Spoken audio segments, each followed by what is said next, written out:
അന്നത്തെ ആ ഒരു സംഘർഷത്തിന്റെ ഭാഗമായിട്ടുണ്ടായ ചില ചിന്തകൾ താങ്കളെ സ്വാധീനിച്ചു? തീർച്ചയായിട്ടും അതെ. ചിന്ത മാത്രമല്ല, അതായത് നമ്മൾ സ്വമേധയാ രാഷ്ട്രീയത്തിൽ ഇടപെട്ടില്ലെങ്കിൽ രാഷ്ട്രീയം നിർബന്ധപൂർവ്വം നമ്മുടെ ജീവിതത്തിൽ ഇടപെടും എന്നൊരു പ്രയോഗമുണ്ട്.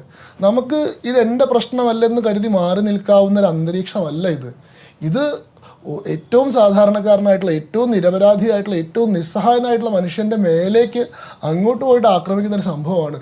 ഇതിനെ പ്രതിരോധിക്കേണ്ട ധാർമ്മികമായിട്ടുള്ള ബാധ്യത നമുക്ക് ചുറ്റുപാടുള്ള മനുഷ്യരോട് പ്രതിബദ്ധതയുള്ള ഒരു വ്യക്തി എന്നുള്ള രീതിയിൽ ഇവരെ പ്രതിരോധിക്കേണ്ടത് എൻ്റെ വ്യക്തിപരമായിട്ടുള്ള പ്രശ്നമല്ല, അതെൻ്റെ സാമാജികമായിട്ടുള്ള ബോധത്തിൻ്റെ ഭാഗമാണ്.